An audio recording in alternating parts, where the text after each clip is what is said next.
네, 최인의 정치본색 시작하겠습니다. 예, 밤갑게 오늘 하루를 시작할 수도 있겠습니다. 예, 아주 중요한 소식이 들어왔네요. 오늘 함께할 세 분 소개해드리겠습니다. 정계한 스픽스 대표 나오셨고요. 김준일 시사평론가 그리고 김민하 시사평론가 나와 있습니다. 안녕하세요. 네, 안녕하십니까. 예, 곧 있으면 띄워드리겠습니다만은 문서를 받았습니다. 헌법재판소 오늘자 4월 1일 준비되는 대로 띄워주시면 될 것 같습니다. 수신자가 피청구인과 청구인 쪽으로 다 갔고요.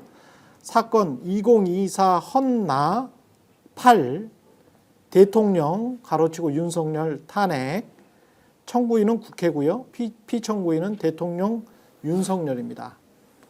위 사건에 관하여 아래와 같이 선고 기일이 지정되었음을 알려드립니다.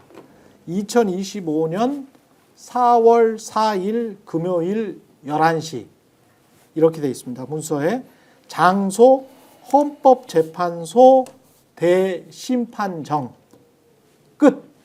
예, 이렇게 문서에는 첫 장에는 돼 있고요. 두 번째 장에는 이제 그 관련해서 헌법재판소 직인이 찍혀 있고 그렇게 돼 있네요. 조금 전에 나온 이제 긴급 속보로 지금 전해드렸는데요. 이제 그날은 아마 방송사에서 생중계 허용하고 기자들도 이제 대심판정으로 다 들어올 수 있다라고 그렇겠죠? 이제 기자단에 이제 공지가 돼 있기 때문에 생중계를 한다는 것과 그리고 탄핵 심판 최종 결과가 어떤 연관이 있느냐. 저희들은 당연히 8대 0으로 만장일치 탄핵으로 인용될 것이라고 생각을 하지만 여기에 대해서 아니다 맞다 이게 한 이틀 동안 굉장히 논란이 되지 않겠습니까? 중요한 것은 지금 화요일인데 오늘도 발표 안 할 가능성이 매우 높다라고 이제 전망을 했습니다. 오늘이 화요일입니다. 예. 근데 수요일 날에는 어떤 식으로든 이제 선고 기일을 정할 것이다라고 했는데 화요일 날 이렇게 당겨서 그것도 오전 중에 보통 이렇게 이틀 전에 했다는 하는 것은- 게 관행이니까. 예. 자, 그런 걸 보면은 지금 헌법재판소도 지금 국민적 뭐라 그러는 불안 또는 그렇죠. 이런 이제 극심한 불안이죠. 예, 이런 이제 상황에 대해서 매우 심각하게 받았던 거 아니냐. 이제 더 이상 미룰 수 없다라는 이제 문제 인식을 하고 있었고 그것이 이제 파국으로 치닫기 전에 헌재가 어쨌든 나와서 결정해야 한다는 것. 저는 뭐 매우 잘한 결정이라고 평가하겠습니다. 늦었지만 많이 늦었지만 굉장히 다행입니다. 안도가 되네요. 그러니까 어제 언론들 제가 이제 웬만한 사설 칼럼들을 쭉 뭐 훑어보거든요. 그렇죠. 왜 선고 안 하냐라고 안 쓴 데가 없어요. 뭐 진보며 중도며 보수며 할 것 없이 그리고 모든 정당에서 민주당, 국민의힘, 뭐 조국혁신당 등등 모든 정당에서 왜 선고 안 하냐. 이제 이런 어떤 사회의 어떤 압박 이런 것들이 좀 주요했던 것 같고요. 그러니까 어쨌든 무책임하다. 그동안 뭐 다른 걸 떠나서 뭐 결론을 내려야지. 지금 그 와중에 뭐 지금 분신하고 있고 지금 뭐 광장에 나와가지고 그 많은 사람들이 지금 하고 있고 뭐 국회의원 총사퇴 주장 나오고 지금 내각 줄탄핵 얘기 나오고 이 상황에 대해서 헌재가 책임이 있다라는 거죠. 그러니까 그렇죠. 계엄을 일으켜서 나라를 혼란으로 빠뜨린 건 윤석열이지만은 이 그렇죠. 혼란이 계속 지속되는 것에 대해서는 헌재도 책임이 있다. 이런 여론이 매우 강력하게 있었기 때문에 헌재도 어쨌든 지금 이런 결정을 내렸고 뭐가 됐든 그동안에 이제 우리가 불확실성 속에서 계속 부유하고 있었고 나라 경제도 그랬다라고 하면은 뭐가 됐든 일단은 확실한 날짜가 나왔기 때문에 그렇죠. 이제 전망을 하고 뭔가 그 이후를 우리가 예측도 하고 그럴 가능성이 높아졌다. 그걸 좀 환영 안 할 수가 없네요. 예.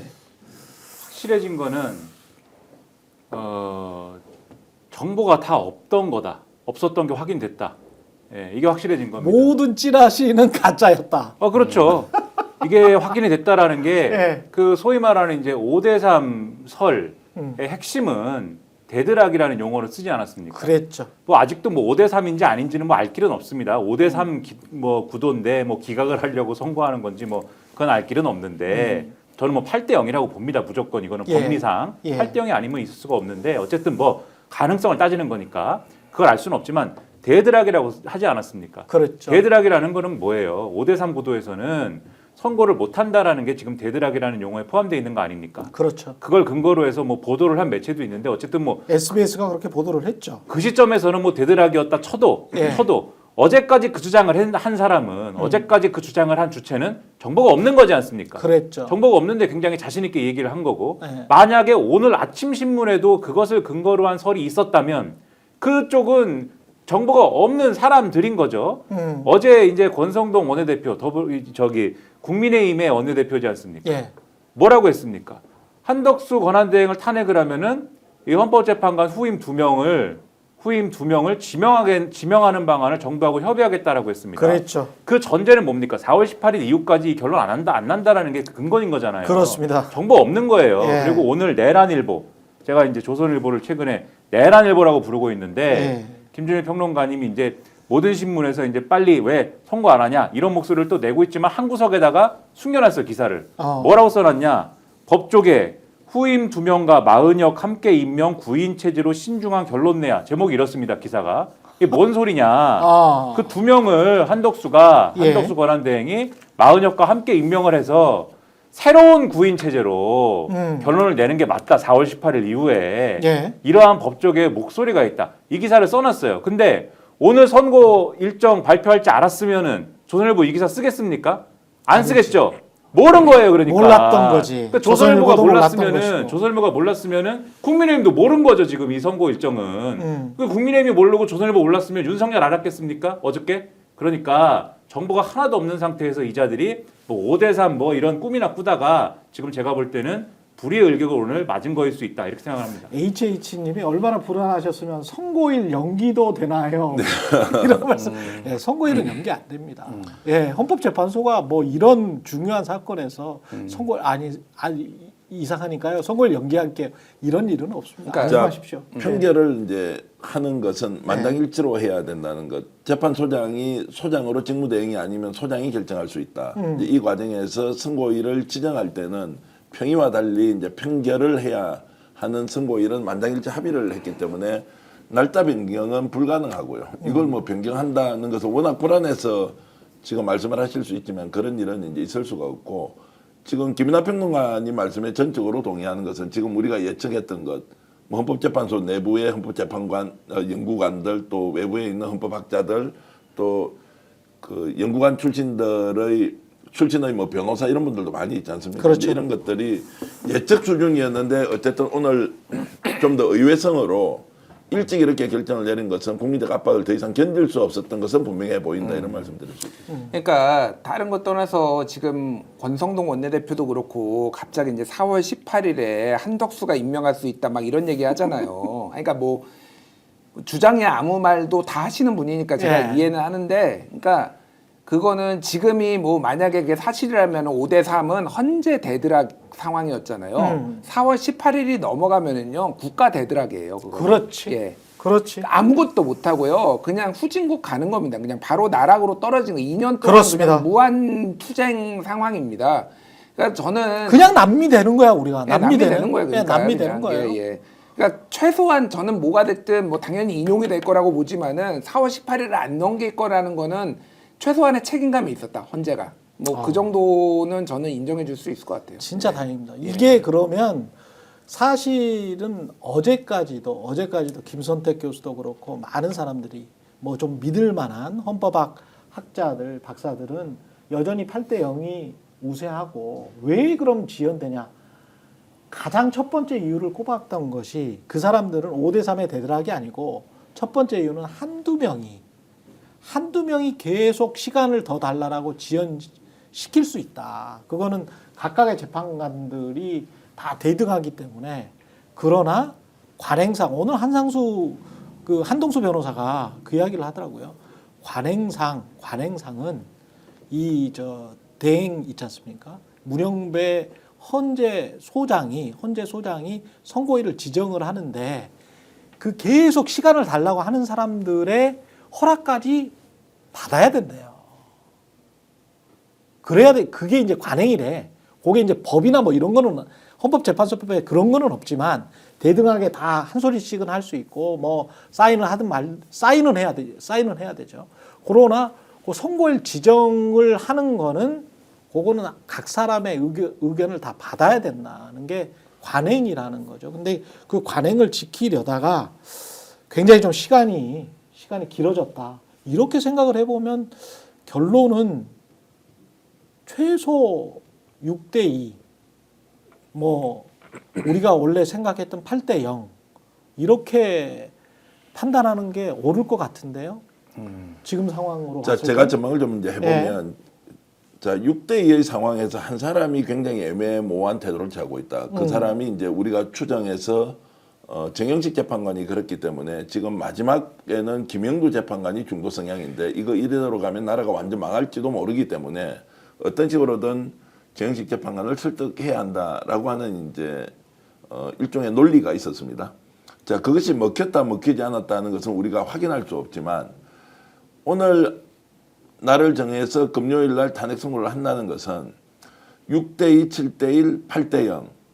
8대0은 아닐 수 있지만 7대1로 갈 가능성이 매우 높다. 왜냐하면 이제 거기에서 반대 의견이나 기각이나 각하 의견이 나오는 것들을 기록으로 남겨야 하지 않습니까? 기록으로 남기면 되죠. 자, 여기에 대한 이제 부담이 엄청날 텐데 이렇게 명백하게 드러나 있는 증거, 켜켜이 쌓여 있는 상황을 보고 위헌이다 그리고 탄핵의 중대성을 인정할 수 없다라고 할 수 있느냐 없느냐라는 것은 너무나 상식적이기 때문에 아마 지금 최종적으로 본인의 평결 내용은 공유가 안 됐다 할지라도 이틀 동안 시간이 있지 않습니까?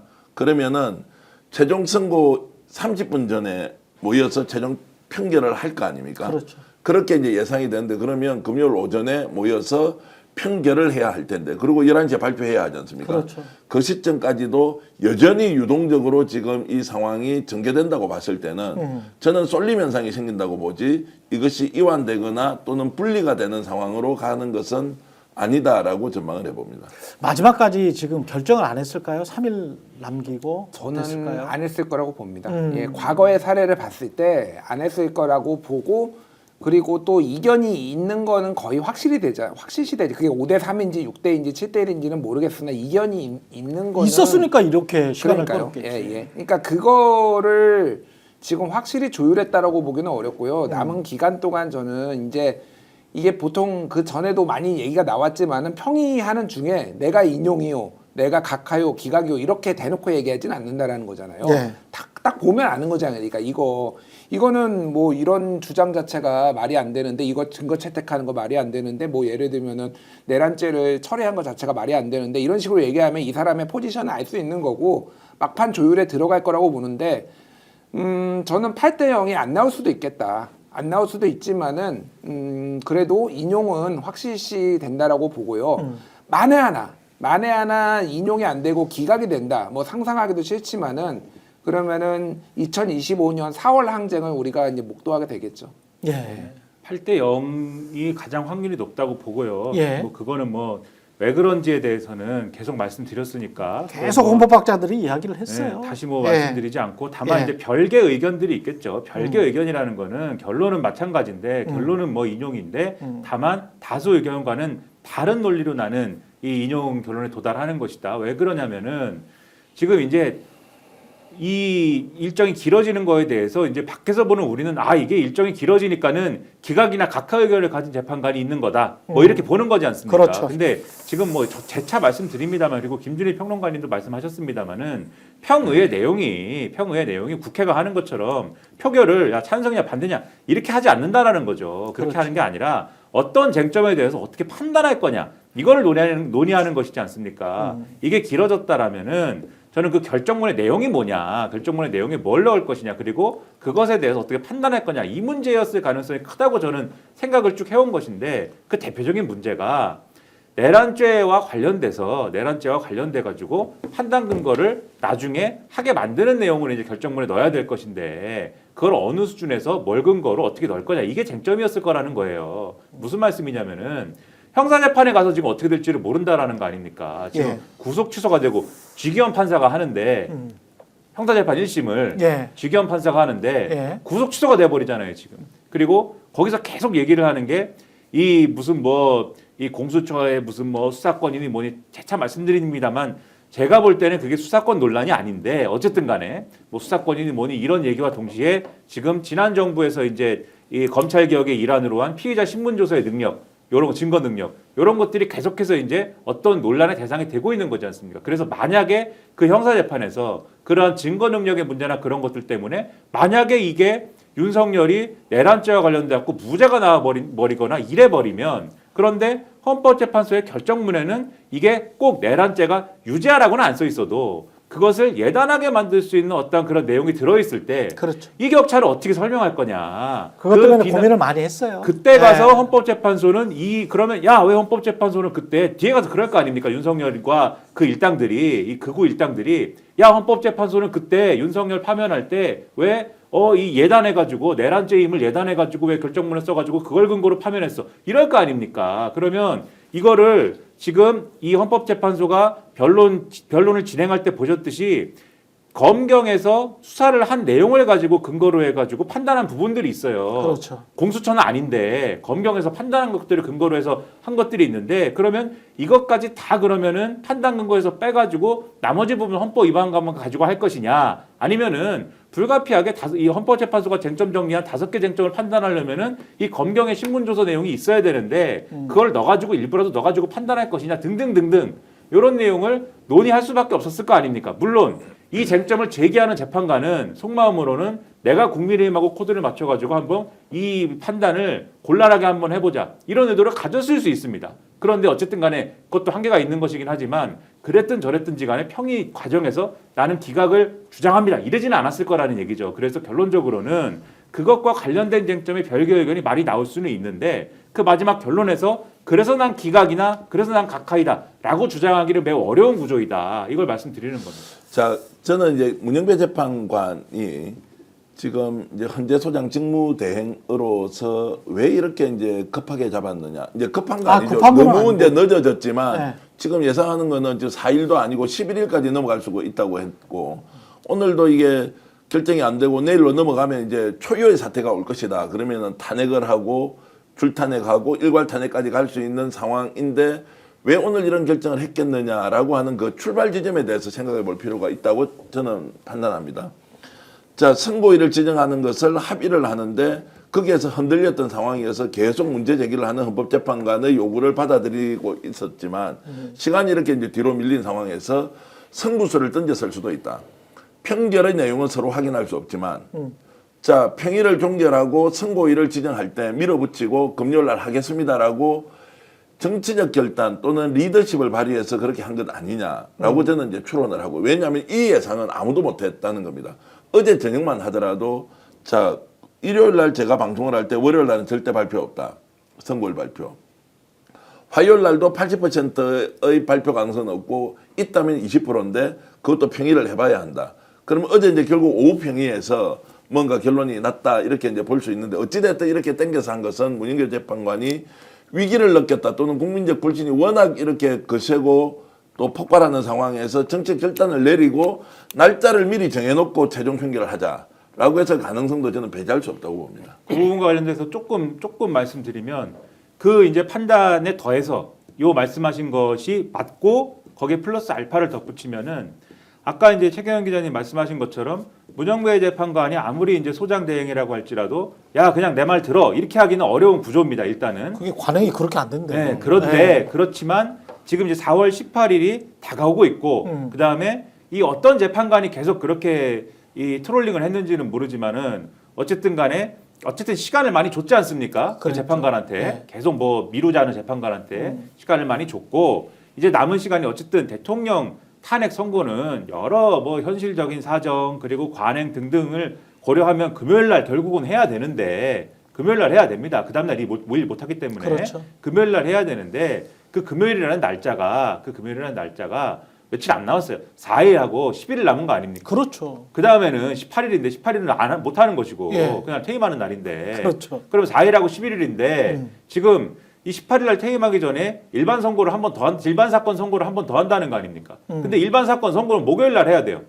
그러면 그렇지. 10일 날 해야 되지 않습니까? 그렇지. 지금 상황에서. 그렇지. 원래는 매월 마지막 주 목요일에 하는데. 그렇죠. 근데 10일 날 하면은 그 바로 다음 날이 11일 금요일 아까 말씀드린 또 그 해? 금요일인데 두 번 연속 선고를 해야 됩니다. 근데 그렇게 현실적으로 안 됩니다, 또. 그러면 그렇게 따지면 남은 날 4일밖에 없어요. 그러면 이제는 이제는 4일이 사실은 그 헌법재판관들 사이에서도 공유할 수 있는 마지노선인 겁니다. 그러면 아까 말씀드린 대로 문영배 재판관이 재판장에 지금 지위를 갖는데 이 재판에서는 이 소장 대행이기 때문에 재판장의 지위를 갖고 소송지휘권을 갖고 있는데 형식상 소송지휘권을 갖고 있는데 아무리 내가 소송지휘권이 있으니까 내 말 들어라고 할 수는 없는 것이지만은 이제 마지노선이다. 그러네. 시간 많이 줬지 않느냐. 그러네. 그리고 지금 국민적 비판도 이렇게 있고 헌법재판소 사무처장이 국회 나와가지고 저렇게 지금 저런 얘기까지 듣는데 더 이거를 해야 되느냐. 이렇게 충분히 말할 수 있는 상황인 것이고 다른 헌법재판관들도 아무리 오는 별 얘기가 다 나왔는데 뭐 흑판 백판 얘기 나오고 별 얘기 다 나왔는데 아무리 그런 게 있다 하더라도 이제는 알았습니다 할 수밖에 없는 조건이 이제 온 것이고 그래서 4일밖에 사실은 없는 거다 이런 얘기입니다. 참 이렇게 명쾌하게 이제 해석을 해주시니 너무 좋은데 해석이 확실하네.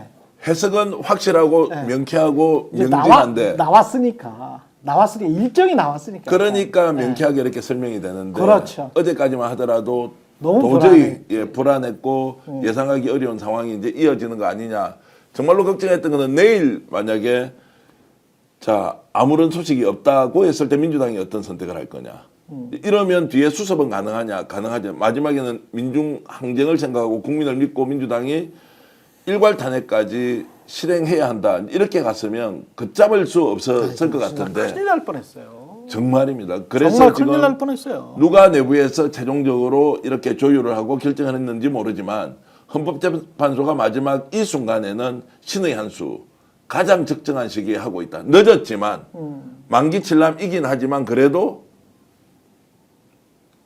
뭐 그런 생각이 좀 드네요. 예.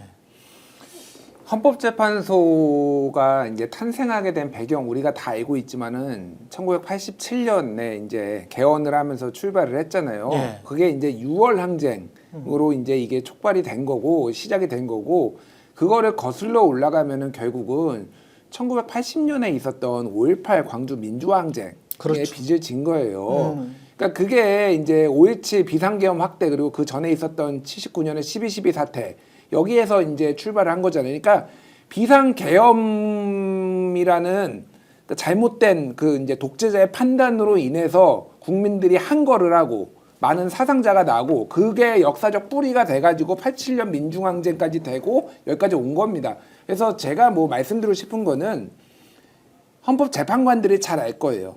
우리 이 헌법재판소라는 게 어떻게 탄생을 했고 어떻게 지금 유지되어 그렇죠. 왔고 헌법 수호의 정신이 무엇인지에 대해서 잘 알리라고 믿습니다.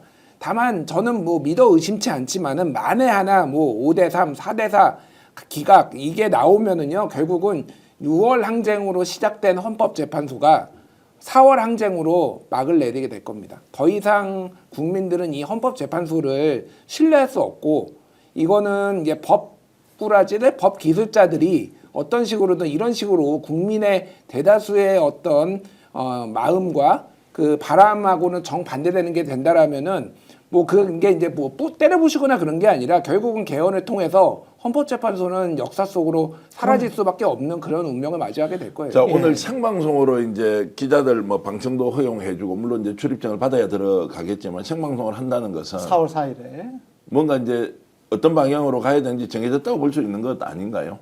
그런 것 같아요. 그리고 정말 손해를 한다면 지금 어떤 결정이 나오든 승복하겠다라고 구체적으로 의사표시를 한 쪽은 처음부터 민주당이었고요. 그 다음에 가다가 국민의힘이었고요. 그 다음에 가장 최근이 한덕수였습니다. 가장 네. 최근이 한덕수였어요. 안 나온 사람은 피청구인 윤석열밖에 없어요. 피청구인 윤석열밖에 없는데 정말 제가 헌법재판소의 행태를 선회를 한다면 끝까지 승복하겠다라는 그 말을 기다린 것 아닌가? 한덕수 권한대행이 이 승복하겠다라는 말을 한 거는 2, 3일 전이거든요. 아주 최근입니다. 지난 주말 직전에 했으니까 그렇게 생각을 해보면 헌법재판소는 승복 집권 여당이니까요. 여하튼 간에 형식적으로는 집권 여당이고 집권 여당의 정부의 총리였고 그 정부의 권한 대행을 받고 있기 때문에 뭐 피청구인인 윤석열 씨가 해온 거짓말이랄지 이런 작태를 보면 이 사람이 승복을 하겠다라는 말을 하는 거는 굉장히 좀 우리가 그거까지 기대하기는 힘들지만 한덕수 국민의힘까지 승복하겠다고 분명히 말을 뱉었기 때문에 요 상황에서 명확하게 8대 0으로 인용 결정이 나면 그러면 국민적 혼란은 상당히 사라질 수밖에 없고요. 그리고 이제 사회적 갈등도 상당히 치유가 되고 그게 헌법재판소의 또 책무 중에 하나거든요. 결정을 함으로써 사회적인 갈등을 치유하는 게 해소시키는 게 헌법재판소의 책무이기 때문에 정말 기다리고 기다려서 8대 0으로 인용을 하는 게 가장 좋습니다. 당연히 헌법재판소는 그런 결정을 해야 되고요. 앞에 말씀주셨지만 헌법재판소가 왜 존재하느냐. 헌정 수호하려고 존재하는 거 아닙니까? 그렇습니다. 다른 이유가 아닙니다. 헌법 체제, 헌정을 수호하려고 존재를 하는데 헌정을 무너뜨리려고 한 사람이 윤석열이고 그 윤석열의 구체적 행위가 무엇인지를 다 봤고 다 확인했습니다. 변론이랍시고 나와가지고 한 얘기도 다 헌정을 위협하는 얘기였습니다. 그 광경을 이 헌법재판관 8명이 다 봤지 않습니까? 그렇죠. 그러면은 그 광경을 그렇게 봤다라면 헌법재판소가 할 수 있는 일은 당연히 8명 전원일치로 이 파면을 하는 것밖에 없는 것이고 그리고 그러한 결론에 대해서 다 이제 승복을 할 것이다라고 우리가 당연히 이제 생각을 해야 되겠지만 특히 국민의힘이 정신을 차려야 됩니다. 국민의힘이 명확하게 여기에 대해서 딴소리를 하지 말아야 됩니다. 그렇습니다. 이게 무슨 뭐 극우 시위대와 극우 유튜브들은 멋대로 하고 있으니까 그거 뭐 멋대로 하는 것도 우리가 비판을 하고 멋대로 하지 못하도록 하고 멋대로 하지 못하도록 하는 사회적 힘이 작용을 해야 되는 건데 그렇습니다. 무엇보다도 지금 이 공당으로서는 명확한 입장을 취해야 되는 거거든요. 국민의힘 스스로가. 근데 어제만 해도 지금 분명히 승복한다고 했지 않습니까? 네. 승복을 한다는 건 뭡니까? 윤석열의 행위나 이런 것들은 잘못한 것이고 다시는 이런 일이 일어나지 않도록 하는 거다라는 걸 명확히 하는 거 아닙니까? 그렇죠. 권영세라는 사람이 뭐라고 그랬습니까? 비상대책회의 모두 발언을 하면서 민주당이 잘못하고 있다라고 주장을 하면서 민주당의 막가파식 의회 독재와 입법 내란을 보면서 대통령이 계엄을 선포했던 이유를 다시 돌아보고 있다. 많은 국민들이.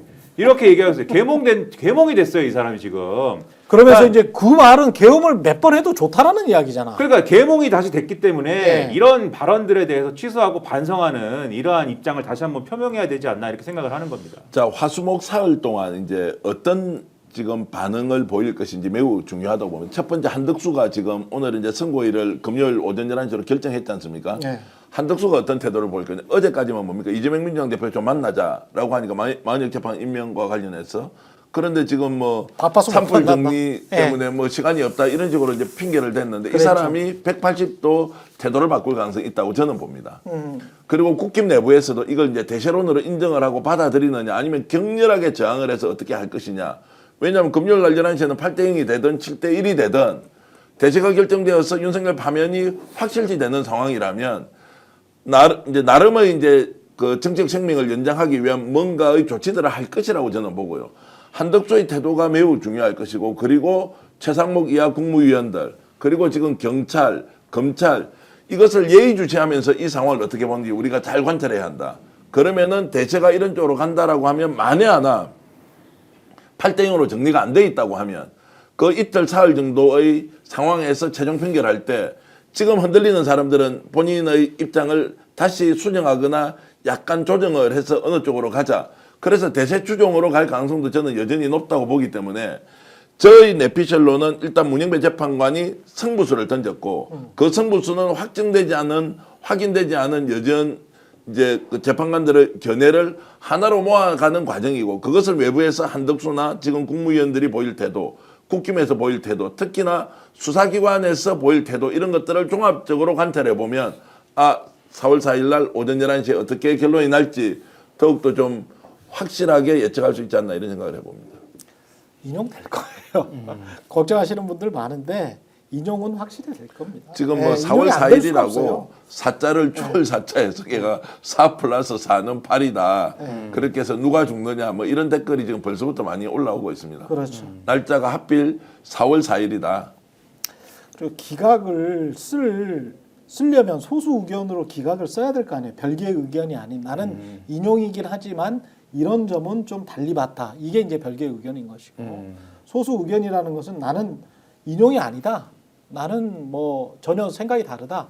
기각이나 뭐 각하다. 이렇게 하면 본인이 이걸 쫙 써야 되는데 이거를 지금 다 연세도 있으신 분들인데 이걸 족보에 남기기는 싫을 거라고 저는 봅니다. 그래서 저는 처음부터 되면은 무조건 8대 0이다라고 생각을 했던 게 이 공부 잘했던 사람들이거든요. 예, 공부 잘했던 서울대 법대 출신들은 대세를 따라갑니다. 예, 대세에 순응할 것이다. 8대 0이 나올 것이라고 분명히 확신하고 있고요.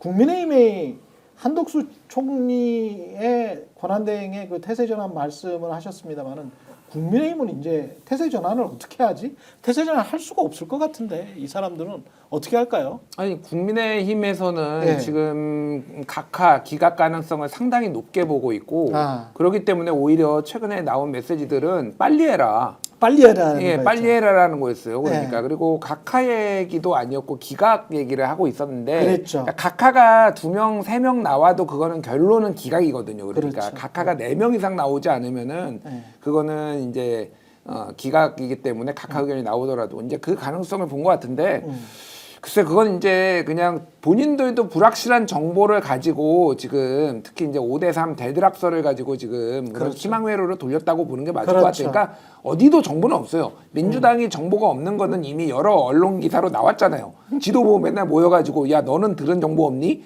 야 뭐 이거 어떻게 하냐 뭐 5대3 얘기 나온다는데 그러니까 민주당도 없고 국민의힘도 없고 그래서 어쨌든 보안이 잘 유지된 거는 맞는 것 같다. 그래서 뭐 최경영 진행자가 말씀하셨지만 저도 뭐 이거 파면에 대해서는 의심치 않습니다. 그렇죠. 예, 예. 자, 국힘이 이제 큰 소리를 내겠느냐 아니면 큰 소리를 못 내고 차분하게 지켜볼 것인가. 저는 후자 쪽이라고 생각합니다. 이게 지금 기각이 돼야 된다, 기각이 돼야 된다라고 주장을 하면 할수록 8대 0이 나오거나 7대 1이 나왔을 경우에 정치적 후폭풍이 상당히 클 거 아닙니까? 그렇지. 그런데 오히려 지금 조용히 지켜본다는 것은 대선을 준비하고 또 자기 당권에 대한 생각 여러 가지를 복합적으로 봤을 때는 목소리가 좀 줄어들 가능성이 높지 거리에 나가서 자 이거 각하라 기각하라 이렇게 나오는지 한번 지켜보면 좋겠습니다. 제가 봐서는 매우 신중한 모드로 돌아갈 것이다. 왜냐하면 윤석열 편을 들었을 때 어제도 나오는 것 또 그저께도 보도되는 내용을 종합해보면 영연백을 구체적으로 구매를 했고 종이관도 구매를 했다라는 것들이 계속 나오는 데다가 김용현에 대한 지금 또 구속 적부심입니까? 취소가 이제 받아들이지 않았습니다. 이제 이런 여러 가지 상황으로 봤을 때 이미 대세는 내란죄 쪽으로는 강력하게 지금 에너지를 가지고 사법부에서 판단을 하고 있는 상황이기 때문에 아마 이 사람들이 평소에 보여줬던 속성으로 보면은 대세 추종으로 갈 가능성이 있다. 그래서 큰 소리를 내고 헌법재판소 앞에서 이래라 저래라 하는 것보다는 내심 차분하게 상황을 보면서 정치적으로 본인에게 유리한 것이 무엇인지 좀 고민할 가능성이 저는 높다고 봅니다. 기간이 너무 짧지 않아요? 근데 그동안에 딴소리 계속 하다가 16모드로 가면서 우리가 이제 국민 통합을 위해서 이렇게 저렇게 합시다라고 말하기에는 좀 본인들도 나 부끄럽지 않나? 그래서 이제 말은 네. 안 하고 이제 가만히 있을 거다 이렇게 네. 이제 전망을 하신 네. 건데. 네.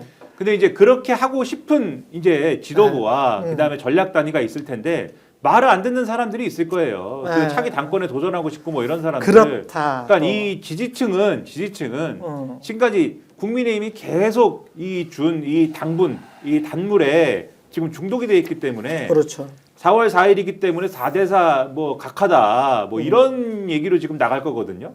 그렇기 때문에 그런 이제 주장이 있고 하니까 또 거기에 이제 또 편승해야 되지 않습니까? 윤상현 의원 뭐 이런 사람들. 그렇죠. 그렇기 때문에 그런 이제 발언을 멈추지 않는 사람들도 있을 것이고 그래서 제가 볼 때는 단일하게 뭐 이렇게 의견 통일이 돼가지고 이 일사불란하게 뭐 이렇게 움직이지 못하는 그런 어중간한 상황이 될 것이고 아마 그것은 이 결론이 나도 우리가 전망하는 8대0 결론이 나도 그 이후에도 아주 오합지졸처럼 움직일 것이다. 그래서 대선 제대로 못 치를 것이다라고 봅니다 저는. 그러니까 예. 예, 좀만 더 보론으로 말씀드리면은 국민의힘 분위기가 최근에 이제 이재명 대표 공직선거법 2심 무죄가 난 다음에 그 박정훈 의원이 올렸던 페이스북의 그 글이 딱 그 분위기예요. 그러니까 뭐라고 올렸냐면은 타노스를 이길 확률을 이제 영화 이제 마블 그 어벤져스 시리즈 엔드게임에 뭐 이제 마지막에 나온 거 보면은 그 몇천만 분의 1600만의 1 뭐 그래, 이런 맞아, 게 그러니까 네. 이재명을 이길 확률이 지금 네. 뭐 그런 계산을 해봐도 안 나온다. 그러니까 뭐 이제 뭐 대통령이 이제 기각돼서 돌아와야 된다 이런 주장을 친한계가 하기 시작했거든요. 그렇죠. 박정훈이 그런 얘기를 박정훈이 했지. 그런 얘기를 하고 네. 그리고 또 이제 친한이 싸울 때가 아니다. 지금 타노스 이재명을 막아야 된다 이런 거에도 이제 올렸어요. 그러니까 이게 지금 약간의 일종의 패배주의 그리고 어제 리얼미터 나온 걸 보면은 그냥 양자 대결하면 압도적이거든요. 압도적이에요. 예. 50%가 훨씬 넘습니다. 그러니까 이게 대선에 치러보기도 전에 해보기도 전에 이제 패배주의가 사실상 당내에 엄습해 있다라는 거잖아요. 그러니까 이게 지금 이도 못하고 저도 못하고 이제 탄핵을 얘기했던 사람도 기각을 얘기할 정도로 지금 상황이 지금 녹록치 않다라는 거고 예전에도 뭐 나왔지만은 이게 이제 만약에 파면이 될 경우에는 국민의힘은 한 일주일 동안은 일종의 애도 기간을 갖겠다라는 거잖아요. 그러니까 경선으로 안 가겠다라는 거예요. 아, 그래요? 예, 그 얘기가 나왔어요 이미. 그러니까 예. 일주일 동안은 이제 내부 경선을 안 하겠다라는 요새 거는 7일장 치르는 경우가 많지 않은데요. 그러니까요. 예. 일종의 뭐 그러니까 네. 뭐 본인들이 애도 기간이라고 얘기는 안 했지만 애도 기간인 거죠. 그러니까 그게 7일장 뭐 치르는 건데 상황이 어떻게 될지를 본인들도 지금 짐작할 수가 없으니 일단은 예. 시간을 좀 두면서 상황 변화를 보겠다 이런 거예요. 그 정도로 국민의힘은 굉장히 어수선하고 친한계 같은 경우에는 지금 다 떨어져 나가고 있어요. 아, 예, 지금 그러니까 대선 행보를 한동안 했잖아요. 예. 한동훈이. 근데 지금 대선 얘기 톡 들어갔잖아요. 지금 전체적으로 친한계에 붙어있던 의원들이 하나씩 지금 쓱쓱 빠져나가고 있다. 보수의 분열이 생길 가능성도 굉장히 높겠네요. 지금 대선 전국 실질적으로 대선에 아마 대응하기 어려울 거예요. 그리고 그렇죠. 최근 한 일주일 사이에 압도적 민심이 이재명 대표에 대한 이제 항소심 무죄 이후에 민심의 방향이 정해졌지 이게 거꾸로 되돌아갈 가능성이 없지 않습니까? 중도층에서 돌아간 거 대구 경북에서조차도 정권 교체론이 10%포인트 이상 나왔다는 것은 이제 그런 상황을 잘 설명하는 거고요. 우리가 여기에서 중요하게 이제 좀 생각해 봐야 될 건 민주당은 신속 탄핵을 일관되게 지금 외쳤죠. 선고일을 지정하라고. 국힘은 어떤 태도였습니까? 정말로 빨리 하루 빨리 헌법재판소가 결정하라고 요구한 게 지금 며칠쯤 됩니까? 그 전까지는 어떤 식으로든 무조건 시간만 끌면 된다. 4월 18일까지만 넘기면 어떤 식으로든 그렇죠. 퇴로가 생길 것이라고 하지 않았습니까? 그렇죠. 2, 3일 사이에 지금 이제 빨리 신속하게 결정해라. 그 이유가 뭐냐? 이제 우리도 알아보니까 4대 4대 기각될 것 같아. 뭐 이러면서. 그래서 해보라라고 하는 것이 네. 얼마나 하지아책으로 지금 국민의힘이 이 상황을 바라보고 생각을 했느냐라는 걸로 봤을 때 무조건 시간 끌기를 해야 된다고 하는 쪽에서 헌법재판소가 늦긴 했지만 4월 4일 날 이렇게 선고일을 지정해 버렸다는 것은 아마 뒤통수를 한 방 맞은 기분이 들지 않겠습니까? 그런데 지금 4대 4로 갈 것이다라고 하는 것은 바람으로는 이야기할 수 있지만 이걸 전 국민 앞에 생중계합니다. 일방 방청객도 다 들어오라고 합니다. 예. 라고 했다는 걸 보면 이것이 어떤 경우에 4대 4로 갈 수 있고 5대 3으로 갈 수 있느냐. 5대 3으로 간다고 하면은 마흔역 재판관이 임명이 되지 않아서 헌법재판소의 결정을 그렇지. 자 권한대행이 받아들이지 않는 상황에서 5대 3이면 정당성 문제가 당연히 생길 수밖에 그렇죠. 없는데 전국민 생중계의 일반 방청 허용에 4대 4로 간다는 것은 말 그대로 망상에 정말로 준하는 그렇죠. 수준의 상상이다라고 저는 볼 수밖에 없습니다. 예. 그리고 이렇게 되면 파면은 거의 확정적인 것 같고요. 99% 이상 확정적인 것 같은데 민주당이 그 이후에 할 일들이 있지 않습니까? 그리고 전개될 어떤 전국의 상황들도 예의주시해야 되는 게 제가 보기에는 그 아까 형사재판 말씀을 하셨는데 그 형사재판이 잘 진행되도록 이 내란죄에 대한 특검을 처리하는 부분도 있고요. 김건희 특검, 명태균 특검 말할 거 없고요. 그것과 관련해서 자연인 윤석열이 어떤 연관성이 있는지 개입을 했는지 그런 것들을 사실 정권이 수립되기 전에 정권 교체가 된다고 하면 정권이 수립되기 전에 이런 것들을 좀 국민적 합의를 좀 아예 이 시기 때 대선 기간 때 모아놓는 거는 좋을 것 같아요. 그래서 이런 사안들은 확실하게 진실을 밝히고 우리가 누구한테 복수하자는 게 아니고 명확하게 죄를 물을 거는 묻고 다시는 이런 상황이 안 나기 위해서라도 엄단할 거는 엄단하고 빨리 어떤 발전적으로 나가자.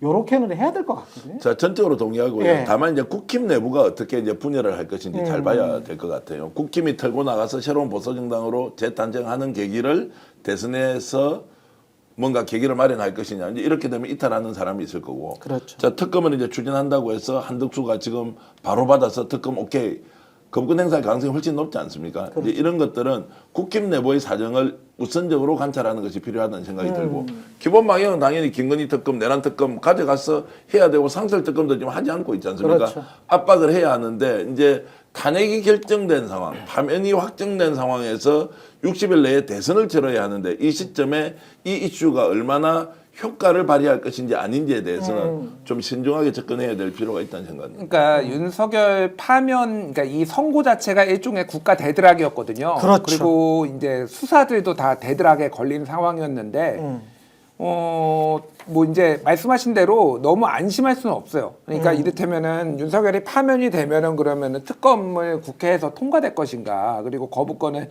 행사를 안 할 것인가에 대해서는 저도 뭐 그거는 미지수라고 보지만은 최소한 검찰은 수사를 하기 시작할 겁니다. 그러니까 검찰은 기가 막히게 냄새를 맡는 냄새를 잘 맡으니까. 최근에 이제 명태균과 관련해서 예를 들면은 칠불사회동 천하람 이제 격신당 의원까지 불러서 조사했잖아요. 사실 그냥 김건희 부르면 돼요.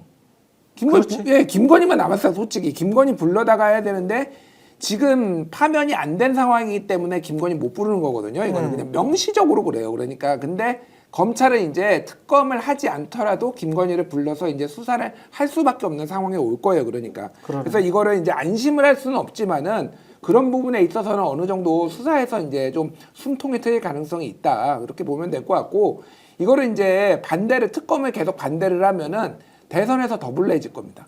국민의힘이. 그렇지. 그러니까 이런 딜레마들이 있는 거예요. 맞아요. 특검을 반대도 하고 특검 반대 안 해가지고 통과돼서 거부권 행사 안 되고 이렇게 가면은 또 수사해가지고 또 약간 불리하게 되고 그렇지. 그래서 그 상황이 국힘한테는 대들하게 될 거다. 맞습니다. 그리고 실제로 이제 이런 상황에서 대선으로 바로 돌입하지 않습니까? 국힘이 실제로 대선 준비를 제대로 할 수 있겠습니까? 이제 민심이라는 게 보름 전과 한 달 전의 상황과 지금 현재 국힘의 체력으로 보면 일단 말씀하셨듯이 한동훈 지금 전 대표가 뭐 대선 후보 맞아 아니야 이렇게 막 이탈도 많이 하죠. 오세훈 시장은 실제로 캠프를 해체한다 이런 이야기가 계속 소문으로 나돌더라고요. 그래요? 할 수가 없다는 거예요. 지금 뭐 검찰 수사도 있지만 워낙 거짓말을 많이 시켜서 하나하나 확인할수록 동거래와 관련된 게 더 많이 터져 나오니까 이게 대선 갈 수 없다라는 것이고 그리고 뭐 홍준표 시장은 이미 지금 약간 화면에서 사라진 거 아닙니까? 발 뺐어요. 그러니까 국힘 발 대선 뺐어. 후보가 된다 안 된다 그러면 남아있는 사람이 김문수밖에 없는데 김문수가 그럼 대선 간다라고 했을 때 윤석열 억울하다 탄핵 부당하다 이런 방식으로 대선을 치를 수 있느냐. 자 결국에는 뭐 박빙선거가 될 것이라고 예측하는 분도 많던데요. 저는 아니야. 오히려 격차가 굉장히 많이 벌어질 것 같아요. 대선이 아니라 대선 이후에 정말로 당권을 누가 주도적으로 잡느냐 아니냐는 쪽으로 가서 정말로 극우 소수 정당 비슷한 방식으로 이렇게 전락할 가능성도 있다고. 그런 의미에서 윤상현 의원의 이 말 자유통일당 후보를 지지해 달라라고 했잖아요. 이번 재보궐선거에서 요거는 굉장히 많은 포석이 담겨 있는 말인 것 같습니다. 그러니까 윤상현 의원 같은 사람은 이제 국민의힘 내부에서도 너무 많이 갔다라고 생각을 할 거란 말이지. 너무 많이 갔는데 윤상현 의원은 내가 저기에 가가지고 저 정도 포지션에 가서 국민의힘을 이쪽으로 끌어당기겠다. 그렇지 않으면 내가 살 길이 없다. 이렇게 생각을 할 거라고. 그러면 이제 국민의힘 내부에서 이른바 이제 건전 보수, 중도 보수로 가야 되겠다. 이렇게는 도저히 안 되겠다라고 하는 측과 윤상현, 권성동, 권영세처럼 이미 뭐 마스크로서 활동을 했던 나경원도 빠질 수 없죠. 이런 사람들의 이제 몰락, 그 몰락의 과정에서 이 사람들이 마지막 힘을 발휘할 거 아니에요. 중진 의원들인데 그렇게 부딪히면 상당히 판이 뭐 대선을 생각할 수가 없겠네 이 사람들은. 그렇지 네. 않아도 지금 국민의힘의 내부에 예를 들면은 대선 후보를 선출하는데 그러면 누가 선출하는 거냐? 예. 당원 50% 여론조사 50% 룰 아닙니까? 그렇죠. 근데 당원 50%의 당원들이 누구냐? 그 당원들은 어떤 성향이냐? 중도 성향의 수도권 중심의 옛날에 합리적 보수라고 불렸던 시장 보수라고 불렸던 그런 성향의 당원들이냐? 아니라는 거 아닙니까? 그렇지. 지금? 그 내부의 당직자들의 평 예. 내지는 뭐 한탄 이런 얘기를 들어보면은 이미 그 전광훈식 집회에 동원되거나 참가하는 그러한 사람들과 뭐 별로 다르지 않아요. 그러한 상태의 당원들이 이제는 다수가 되었다라고 하는 얘기를 많이 한다는 겁니다. 그렇다는 것이고 여론조사 50%라고 하는 그 이제 국민의힘 지지층 지금 뭐 이 중도에 가까운 국민의힘 지지층은 이제 국민의힘 지지한다고 얘기 안 하는 거 아닙니까?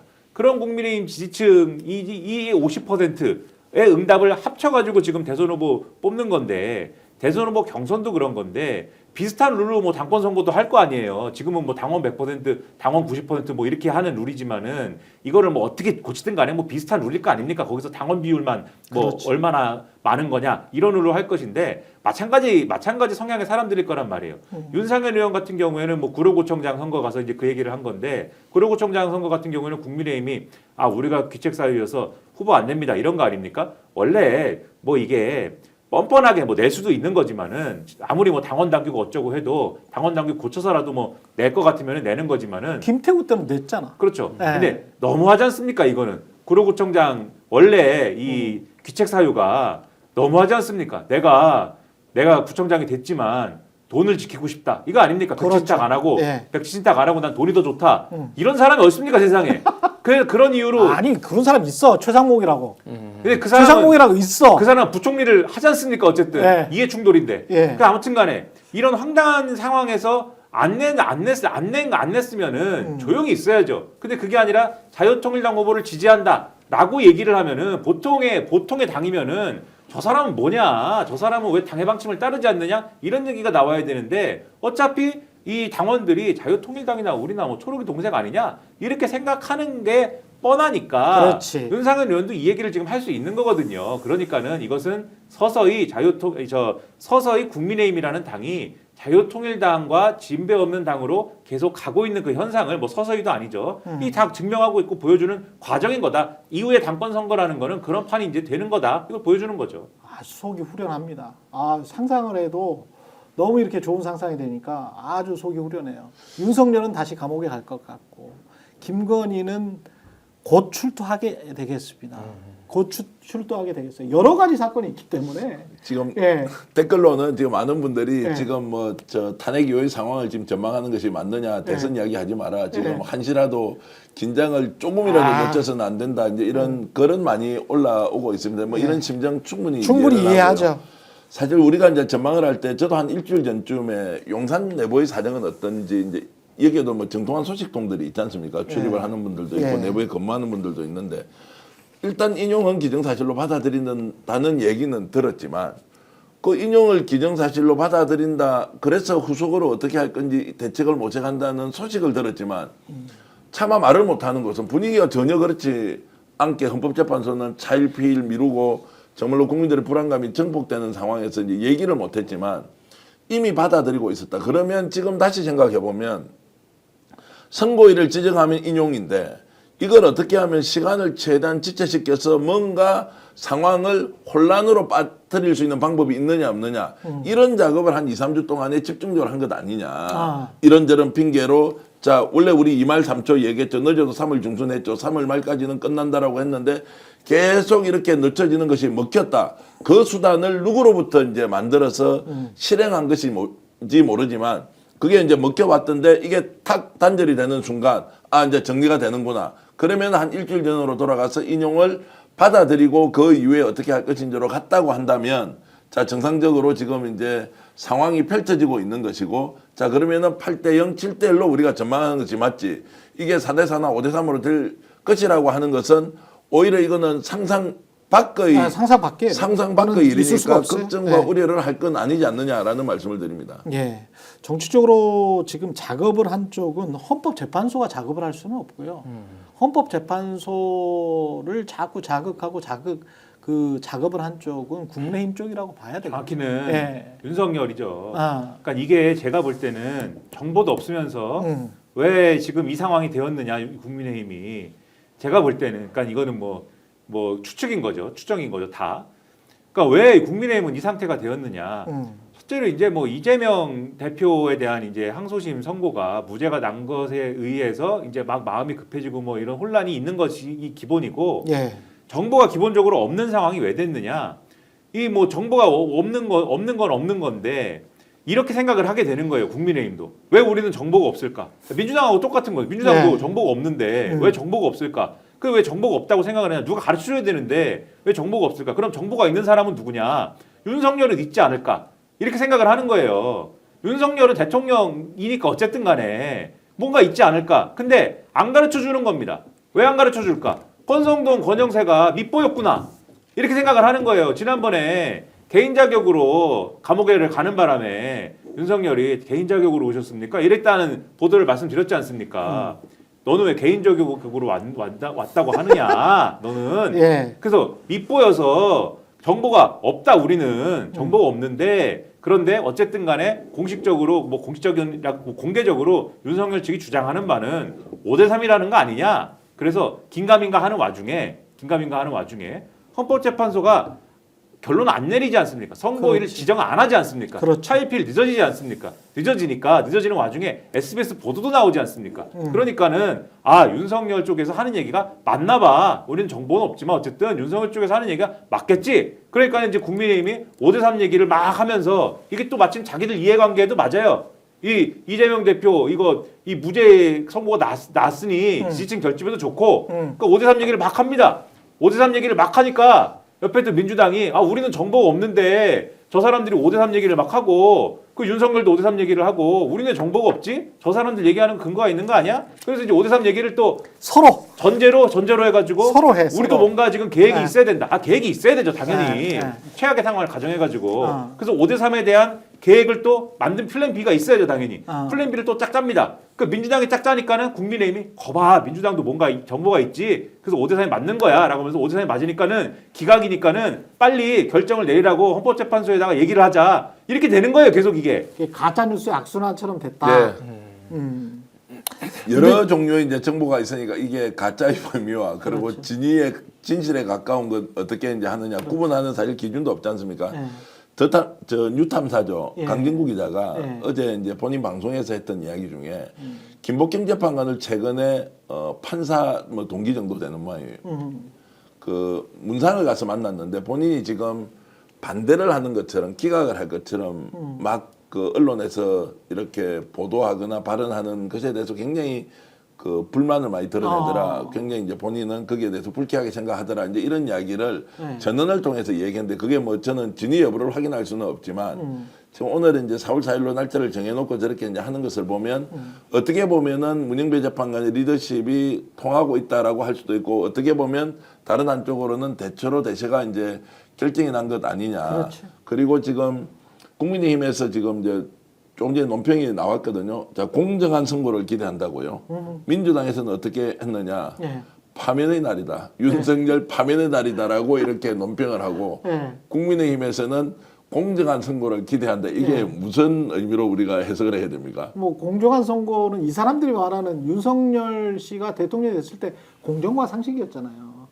공정과 상식이었는데 이 사람들이 공정하게 한 적이 없거든. 민주당식으로 하면은 지금 국힘은 이렇게 논평을 예. 기각이라고 해야죠. 자, 윤석열 기각의 날 또는 윤석열 복귀의 날이라고 이렇게 논평을 하는 게 맞지 않냐고요. 그런데 그 사실은 말을 속마음으로는 근데- 확신은 없는 거죠. 근데 확신이 기각인지. 없다는 거예요. 그렇게 할 수가 없어요. 예, 그러니까 그렇게 할 수가 공정한 없고. 선거를 기대한다는 것도 이미 본인들의 내심이 반영되어서 이렇게 이제 글로 나타난다라고 볼 수 있는 제가 거죠. 보기에는 굉장히 저는 긍정적으로 보는데 8대 0이라고 처음부터 주장을 했었고 그게 이제 맞아 떨어진다. 그리고 파면이 이제 되는 그 이유를 왜 자꾸 이야기를 하냐? 이미 거의 99% 파면됐어요. 이 사람. 그리고 이 앞으로 2, 3일 그리고 그 이후에도 앞으로 나올 공무원들의 증언이 정말 기대됩니다. 예. 예, 차관급 이하 국장급들의 공무원들의 증언이 굉장히 기대가 되는 정권입니다. 이거는 대선을 볼 필요가 없어요.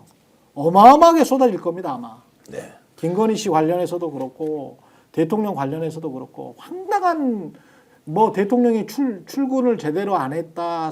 사이카를 뭐 일부러 경적을 울려가지고 출근하는 척 했다가 나중에 쓱 들어갔다. 뭐 이런 거 이미 나왔었잖아요. 한겨레 취재로 많이 나왔지만 그것 말고 황당한 것들이 계속 나올 것이고 실제로 지상파에서 김건희 씨와 우리가 지금 말을 섣불리 꺼내지 못하지만 각종 루머들 있지 않습니까? 김건희 씨가 뭐 어디를 다니면서 무슨 구술을 했다는 아직은 확인되지 않은 루머들 그건 지상파에서 지금 취재를 하고 있거든요. 맞습니다. 몇 달째 취재를 하고 있고 거기 그 스텝진과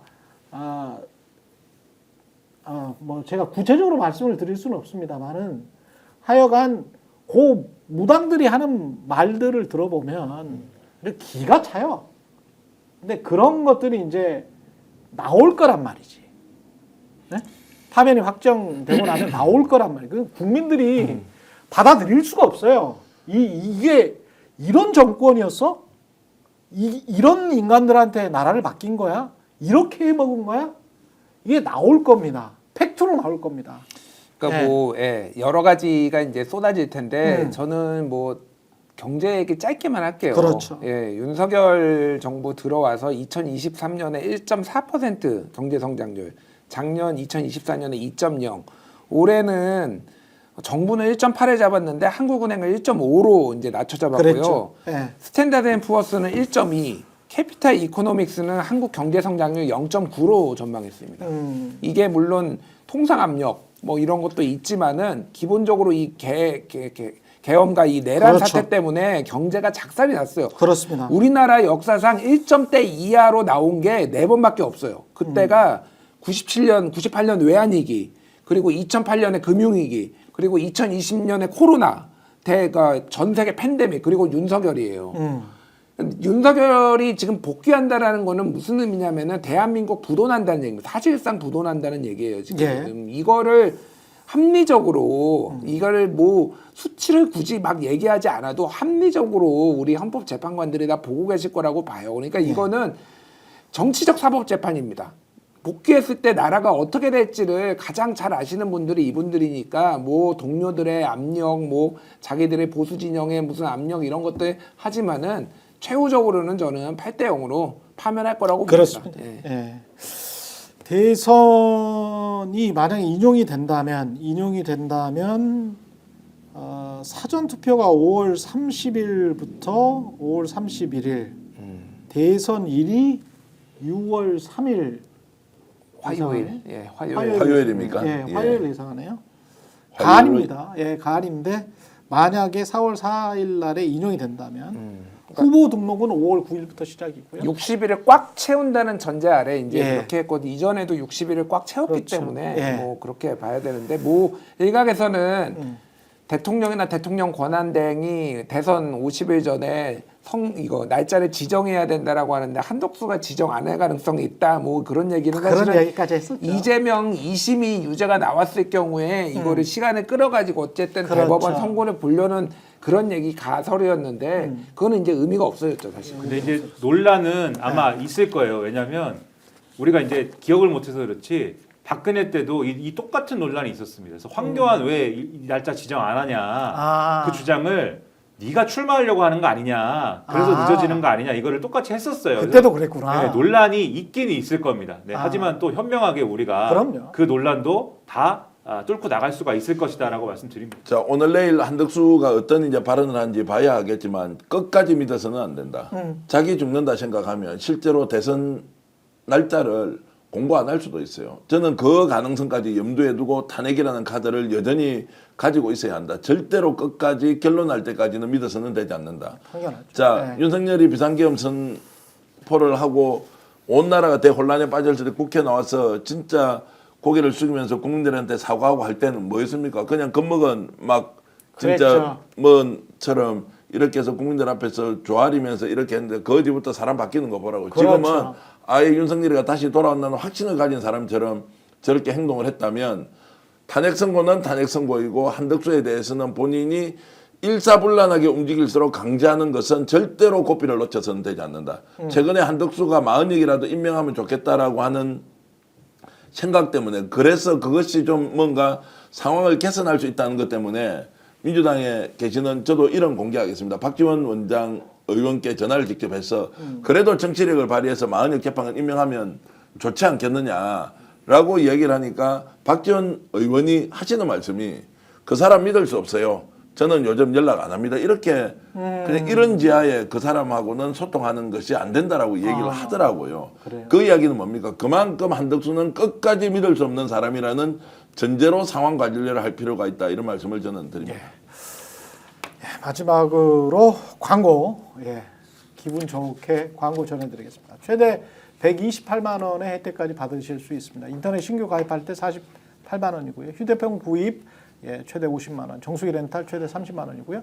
알뜰폰 또는 휴대폰 새로 장만 없이 현재 쓰고 있는 휴대폰의 통신사만 변경하면 최대 30만 원의 혜택을 돌려드립니다. 인터넷 성능은 뭐 다 비슷하고요. 현금 혜택만 잘 비교하시기 바랍니다. 비교는 23년 동안 60만 명의 누적 가입자, 983억 원의 누적 현금 사은품을 지급했습니다. 그리고 개인정보 보안도 철저해서 한 건의 보안 사고도 없었습니다. 8억 원 이상의 보증보험을 가입해서 한 번도 억울한 일 없도록 잘 준비된 인터넷 비교원, 인터넷 휴대폰 정수기 비교는 비교원에서 하시기 바랍니다. 전액 100% 현금으로 혜택 받으실 수 있고요. 타사보다 사은품 현금이 적다 그러면 차액을 150% 보상해 드리고 있습니다. 현금 사은품 혜택을 원하지 않는 분들은 55인치 삼성 TV 선택 가능하고요. 자세한 내용은 1670-2571 또는 네이버에 인터넷 비교원을 검색하시고 상담 신청하시기 바랍니다. 그리고 지인 추천할 때마다 최대 4만 원 모바일 상품권도 드립니다. 초인의 정치본색이었고요. 정기한 대표, 김준일, 김민아 시사평론가와 함께했습니다. 고맙습니다. 스픽스는 말하는 언론입니다. 대세는 유튜브, 그중에서 스픽스. 좋아요, 댓글, 구독, 알림 설정. 여러분이 저희를 사랑해 주시고 우리가 여러분을 사랑하는 4가지 방법입니다.